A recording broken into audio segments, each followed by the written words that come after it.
Hello everyone, welcome back to my channel. कैसे हो आप सभी? आई एम श्योर कि आप सभी लोग ठीक होंगे। तो चलिए स्टार्ट करते हैं आज का नया क्वेश्चन जो होने वाला है गुड रिसर्च प्रॉब्लम के ऊपर। ठीक है, काफ़ी इंपॉर्टेंट क्वेश्चन है और प्रीवियस ईयर में कई बार पूछा भी गया है। मैं आपको बहुत ही सिंपल और इजी लैंग्वेज में समझाने की कोशिश करूँगी। तो चलिए इसे स्टार्ट करते हैं। तो एक रिसर्च प्रॉब्लम क्या होती है, पहले तो ये डिस्कस करते हैं। तो मान लो अगर कोई बंदा है वो किसी एक पर्टिकुलर चीज़ के ऊपर रिसर्च कर रहा है, ठीक है। तो वो रिसर्च किस लिए कर रहा है? ताकि किसी पर्टिकुलर प्रॉब्लम का सॉल्यूशन निकाला जा सके और वो आगे चल के फ्यूचर में बेनिफिशियल हो, या फिर करंट में जो प्रॉब्लम चल रही है उसका सॉल्यूशन निकाल सके। तो मतलब जो रिसर्च प्रॉब्लम होती है वो एक टॉपिक होता है रिसर्च करने का, कि जिस टॉपिक के ऊपर रिसर्च हो रही है। जैसे कि लॉकडाउन के बाद में बहुत सारी रिसर्च हुई थी कि बच्चे जो है फ़ोन का इस्तेमाल बहुत ज़्यादा कर रहे हैं, तो इससे बच्चों की हेल्थ पे क्या इफ़ेक्ट पड़ेगा। तो ये रिसर्च प्रॉब्लम क्या है, क्लियर है। तो इस रिसर्च प्रॉब्लम इसमें रिसर्च प्रॉब्लम क्या है कि जो बच्चे हैं वो बहुत ज़्यादा एक्सेस केस में जो है फ़ोन का यूज़ कर रहे हैं, जिसके कारण उनकी आँखों पर, उनकी मेंटल स्टेटस पर अफेक्ट पड़ रहा है। तो ये क्या, एक रिसर्च की प्रॉब्लम हो गई। अब ये रिसर्च की प्रॉब्लम होगी, अब इसमें क्या होगी, रिसर्च होगी। तो उसमें ये कंक्लूजन निकालेंगे कि भाई बच्चों के बहुत ज़्यादा फ़ोन यूज़ करने से उनकी आँखों पर असर पड़ रहा है, बॉडी में जो चेंजेस आ रहे हैं, माइंड बहुत अलग अलग डाइवर्ट हो रहा है। हो कुछ कुछ बच्चे तो जो है साइकोलॉजिकल डिसऑर्डर के चपेट में भी आ रहे हैं। तो ये सारे उसके निष्कर्ष निकलते हैं। ठीक है, तो ये एक अच्छी रिसर्च है ताकि लोगों में अवेयरनेस आए कि भाई ज़्यादा फ़ोन के यूज़ करने से ये चीज़ें हो रही है। ठीक है, तो रिसर्च प्रॉब्लम का क्राइटेरिया होना चाहिए। अब जैसे मैंने ये फ़ोन वाला एक रिसर्च टॉपिक बताया, अब इसमें क्या है, ये क्लियर बता रहा है कि जो रिसर्च प्रॉब्लम है ये बेनिफिशियल है। अगर कुछ उसके आंसर निकलते हैं तो ये बेनिफिशियल भी होता है। साथ ही साथ ये टॉपिक क्लियर है, साइंटिफिक है, और जो है ये संभव है, इस पर रिसर्च की जा सकती है क्योंकि इसके लिए डाटा अवेलेबल हो सकता है इजीली। और जो है ये एक स्पेसिफिक पॉपुलेशन सेटिंग में की जा सकती है। ठीक है, इसे मापा जा सकता है और मतलब रिलेटेड टू पॉपुलेशन है। ठीक है, तो ये एक ये हो गया, मीनिंग हो गया कि एक रिसर्च प्रॉब्लम एक्चुअल में होती क्या है।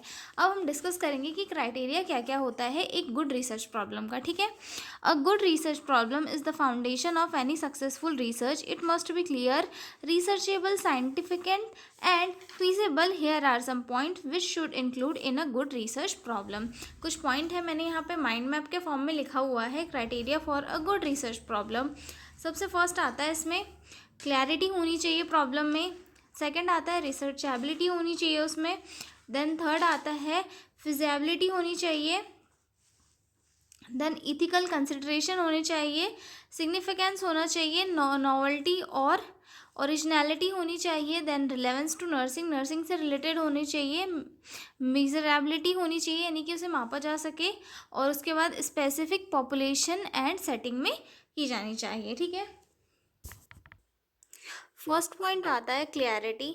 क्लियरिटी यानी कि प्रॉब्लम का क्लियर होना। The problem should be clear and specific, not vague और confusing. It must clearly explain what to be studied and why. जो प्रॉब्लम रिसर्च प्रॉब्लम होनी चाहिए वो एकदम क्लियर और स्पेसिफिक होनी चाहिए। मतलब रिसर्चर को पता होना चाहिए कि उसे क्या सर्च करना है, किसके ऊपर स्टडी करनी है और क्यों करना है, किस आंसर को फाइंड करने के लिए वो जो है रिसर्च स्टडी कर रहा है। फॉर एग्जाम्पल के लिए, effect of health education on hand hygiene practice among nursing student, this is clear and focused. ये क्या है, एक टॉपिक है रिसर्च का जो काफ़ी क्लियर है, क्योंकि इसमें क्लियरली दिख रहा है कि हेल्थ एजुकेशन का इफ़ेक्ट क्या होगा बच्चों के ऊपर रिलेटेड टू हेल्थ हाइजीन। मतलब बच्चों को हम जो है हेल्थ हाइजीन से रिलेटेड अगर हेल्थ एजुकेशन देंगे तो बच्चों की हेल्थ जो वो हाइजीन मेंटेन की करने की जो प्रैक्टिसेस है वो इम्प्रूव होगी। तो इसका जो एक एम है ये सटीक दिख रहा है, हमें दिख रहा है क्लियर कि हाँ ये टॉपिक पे स्टडी इस चीज़ के लिए की जा रही है। मतलब इसका ओवरऑल मीनिंग अगर हम ये देखें तो जो प्रॉब्लम है अगर वो क्लियर होगी तो रिसर्चर फोकस बना के रिसर्च कर सकता है। तो एक जो प्रॉब्लम होती है गुड रिसर्च प्रॉब्लम, वो हमेशा क्लियर होनी चाहिए ताकि रिसर्चर भी उस पर फोकस करके अच्छे से स्टडी कर सके, ठीक है। उसके बाद जो अगला पॉइंट आता है वो है रिसर्चेबिलिटी, यानी कि वो उस प्रॉब्लम का सोल्यूशन जो है फाइंड किया जा सके, ठीक है। The problem should B researchable, meaning it can be studied using scientific methods, data collection and analysis. यानी कि जो प्रॉब्लम है वो ढूंढा, मतलब उसका सोल्यूशन ढूंढा जाना चाहिए, मतलब मिल जाना चाहिए, ऐसा होना चाहिए। प्रॉब्लम ऐसे टॉपिक पर होनी चाहिए जिसे डाटा और साइंटिफिक मेथड से स्टडी किया जा सके। अगर डाटा कलेक्शन करना मुश्किल है तो वो प्रॉब्लम रिसर्चेबल नहीं होती। मतलब टॉपिक ऐसा लेना है कि जिस पे डाटा कलेक्शन ईजी हो, क्योंकि अगर डाटा कलेक्शन ही नहीं हो पाएगा तो उस पर कैसे रिसर्च पॉसिबल हो सकती है, ठीक है। फॉर एग्जाम्पल के लिए the relationship between stress and sleep quality among nurses, this can be measured with questionnaires and data. जैसे कि एक प्रॉब्लम है relationship between sleep and stress quality among nurses.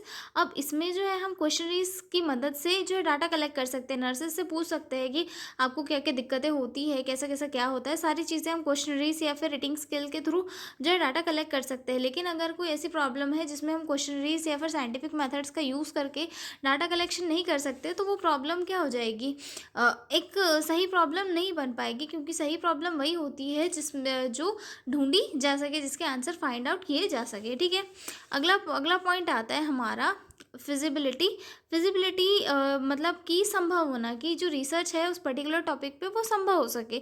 The problem must be practical and possible to study within the available time, money, equipment and skills. यानी कि problem ऐसी होनी चाहिए जो अवेलेबल टाइम और मनी और manpower के अंदर अंदर कंप्लीट हो जाए, और बहुत ज़्यादा उसके लिए बहुत एफर्ट मारने ना पड़े। फॉर एग्जांपल के लिए a small hospital based study may be more feasible than national level study for a student researcher, ठीक है। मतलब फॉर एग्जांपल के लिए अगर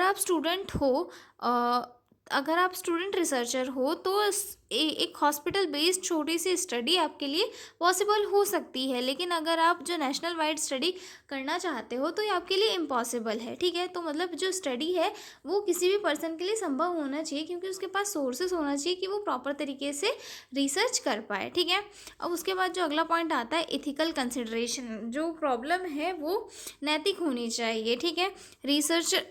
The research problem should not harm any participant physically, emotionally or socially. It should be maintain confidentiality and informed consent, ठीक है। ये जो रिसर्च प्रॉब्लम है वो किसी को भी हार्म नहीं करनी चाहिए, या फिर जो भी उसमें पार्टिसिपेट कर रहा है उसे कोई भी फिजिकली, इमोशनली या सोशली हार्म नहीं करना चाहिए। हमेशा जो है कॉन्फिडेंशियलिटी, यानी कि उसे हमेशा एकदम छुपा कर, या फिर जो मतलब राज बना के रखते हैं, जो डाटा वगैरह हम लोग कलेक्ट करते हैं, तो हमें उसे किसी के साथ शेयर नहीं करना चाहिए, एक राज बना के या फिर सीक्रेट बना के रखना चाहिए, ताकि उन्हें जो जिनसे हमने डाटा कलेक्ट किया है उन्हें कोई भी जो है तकलीफ ना हो सके, ठीक है।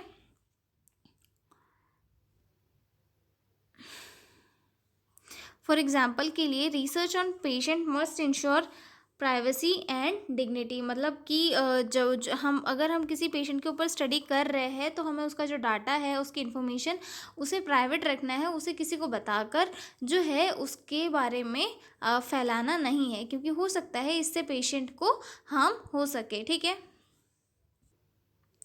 अगला पॉइंट आता है हमारा सिग्निफिकेंस यानी कि यूज़फुल होना। जो रिसर्च प्रॉब्लम है उसका सोल्यूशन यूज़फुल होना चाहिए। The research problem should have a value और importance for a nursing practice, patient care and community health. मतलब जो रिसर्च कर रहे हैं उसके थ्रू जो कंक्लूजन आएगा वो नर्सिंग प्रैक्टिस में, पेशेंट केयर में या फिर कम्युनिटी हेल्थ में यूज़फुल होना चाहिए, ना कि बिना यूज़ के ही हम रिसर्च किए जा रहे हैं। For example research on infection control is significant because it improve patient safety. जैसे कि इन्फेक्शन कंट्रोल के ऊपर रिसर्च करना जो है यूज़फुल है, क्योंकि इसके थ्रू जो है पेशेंट की सेफ्टी इम्प्रूव होगी, ठीक है। अब अगला पॉइंट आता है हमारा नोवेल्टी एंड नोवेल्टी और ओरिजिनलिटी, ठीक है। नोवेल्टी एंड ओरिजिनलिटी यानी कि नए नए आइडियाज़ को फाइंड करके रिसर्च करना, ठीक है। A good problem should have some new ideas और explore an area not well studied before. मतलब जो प्रॉब्लम होनी चाहिए वो ऐसी होनी चाहिए कि वो नए नए एरियाज़ को कवर कर सके। ऐसा नहीं कि जिनके ऊपर पहले से स्टडी हो गई है बस उन्हीं प्रॉब्लम्स के उनका सोल्यूशन निकाला जा रहा है, ये चीज़ें नहीं होनी चाहिए। जो प्रॉब्लम है उसने नए नए इसमें होना चाहिए, ठीक है। प्रॉब्लम में नई सोच होनी चाहिए, फिर यूनिक अप्रोच होनी चाहिए। जैसे टॉपिक पहले से बहुत जिन टॉपिक पर पहले से बहुत सारी स्टडीज़ हो चुकी है वो टॉपिक बार बार रिवाइज नहीं होनी चाहिए। इवन अदर टॉपिक लाकर उन पे जो नई नई टेक्निक्स जो आ रही है, टेक्नोलॉजीज आ रही है, उनका यूज़ करके उनके ऊपर जो है हमें स्टडी करनी है, ठीक है। For example, studying impact of online learning on nursing student clinical skills is relatively new, ठीक है। अब अगला पॉइंट आता है रिलेवेंस टू नर्सिंग। अब जो भी स्टूडेंट है नर्सिंग का, अगर वो रिसर्च कर रहा है तो उसकी रिसर्च जो है नर्सिंग से रिलेवेंट होनी चाहिए। मतलब ऐसा नहीं कि कोई भी रिसर्च वो कर रहा है, उसकी जो रिसर्च है नर्सिंग से रिलेटेड होनी चाहिए ताकि उसे आगे भी फ्यूचर में बेनिफिट मिले उसका, ठीक है। The problem should be related to nursing practice, education और administration so that the findings can help improve nursing care, ठीक है। जो रिसर्च प्रॉब्लम है वो प्रोफेशन से डायरेक्टली रिलेटेड होनी चाहिए, जैसे nursing education, patient care, community health या फिर हॉस्पिटल मैनेजमेंट, ठीक है। For example, a study on effectiveness of a planned teaching programme on wound care among the nursing student, ठीक है। ये जो टॉपिक है ये नर्सिंग प्रैक्टिस और एजुकेशन दोनों से रिलेटेड है, तो ये दोनों को बेनिफिट प्रोवाइड करता है, ठीक है। अगला पॉइंट आता है हमारा,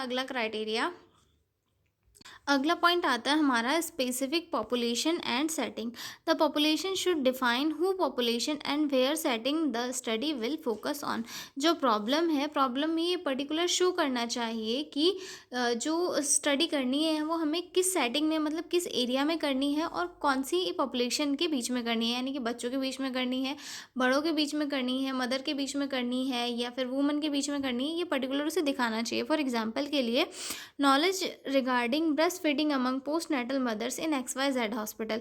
इस जो रिसर्च प्रॉब्लम है इसमें पर्टिकुलर बताया गया है कि आपको किस पे स्टडी करनी है, मदर के ऊपर स्टडी करनी है और साथ ही साथ कहाँ पर करनी है, XYZ हॉस्पिटल में। पोस्ट नेटल मदर भी यहाँ पर बता दी गई है। तो मतलब इसमें जो सारे क्राइटेरिया है कि कहाँ, कैसे और कब स्टडी करनी है, ये सारा बता दिया गया है। तो वैसे ही एक गुड प्रॉब्लम ने जो है सारी चीज़ें क्लियर करना चाहिए ताकि रिसर्चर को आसानी हो और वो आसानी से स्टडी कर सके, ठीक है। तो ये था हमारा criteria for a good research problem. मिलते हैं अगले वीडियो में एक नए क्वेश्चन के साथ। और हाँ, अगर आपको PDF नोट्स की रिक्वायरमेंट हो तो डिस्क्रिप्शन में मेरा मेल दिया हुआ है, उस पर कॉन्टैक्ट करके आप लोग PDF नोट्स ले सकते हैं। तो मिलते हैं अगली वीडियो में, तब तक के लिए बाय बाय।